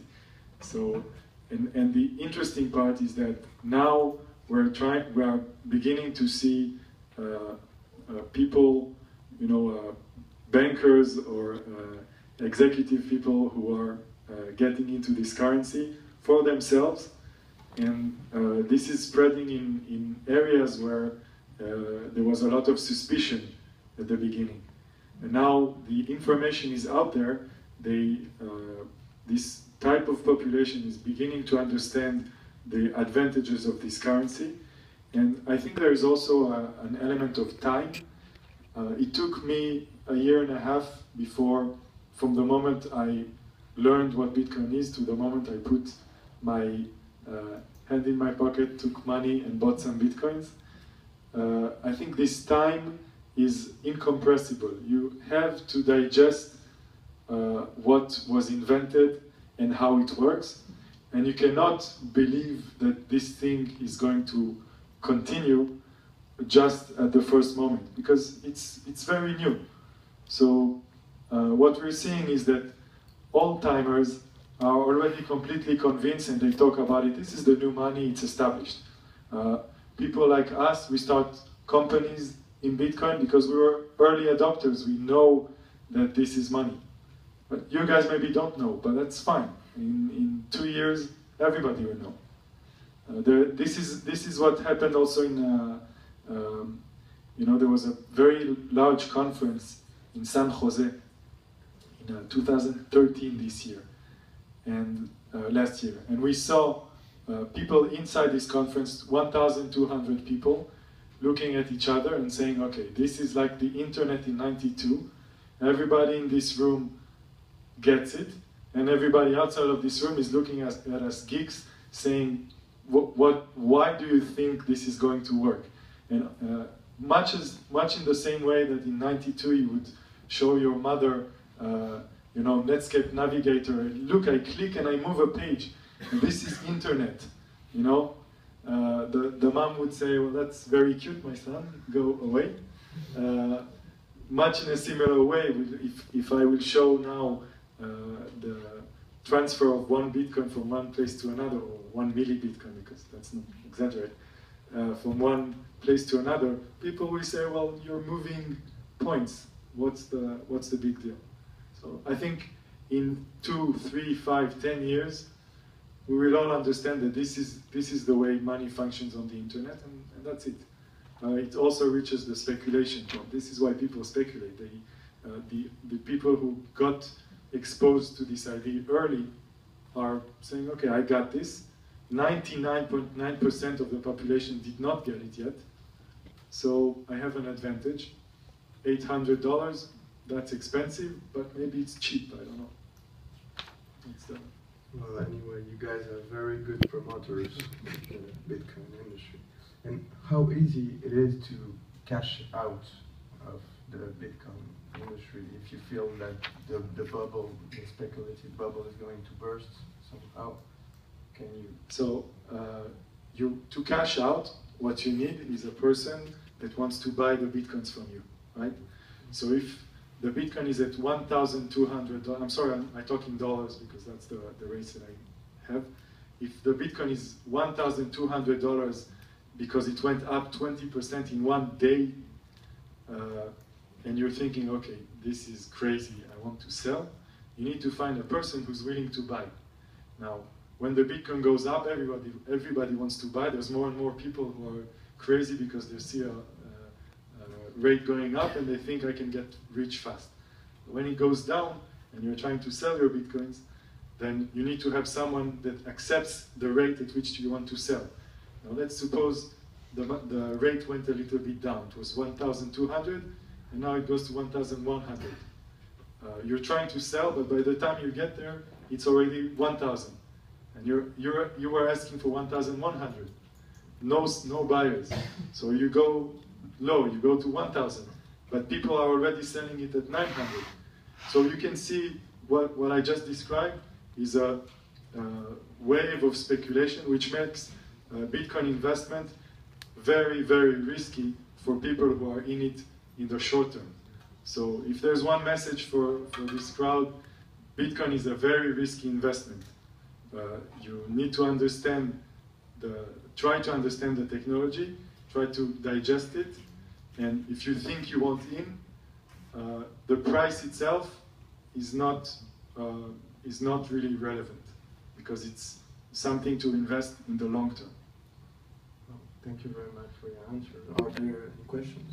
So what do you think about other cryptocurrency like Litecoin or? Well, I would be happy if ESCP Israel will invite us again to discuss about Litecoin and other cryptocurrencies. There's a whole lot to say about this environment. If I needed to say one word, I think Litecoin, for example, is the second Bitcoin. There are many other copies of the concept of Bitcoin. Bitcoin was an idea that you can try to replicate, but the infrastructure of Bitcoin has not been replicated. Like Pierre said earlier, you have many actors with physical hardware that put millions of dollars. I believe something roughly $200 million in this infrastructure, that's my guess, in creating the hardware to produce Bitcoin and not Litecoin. So I believe that Bitcoin is the leader of this world that's called cryptocurrencies, and other currencies might be there in case there's a gigantic failure in Bitcoin which no one predicted. I'm less and less inclined to believe that there is such a failure, but you have the ideas out there. That's the short answer. The long answer is no.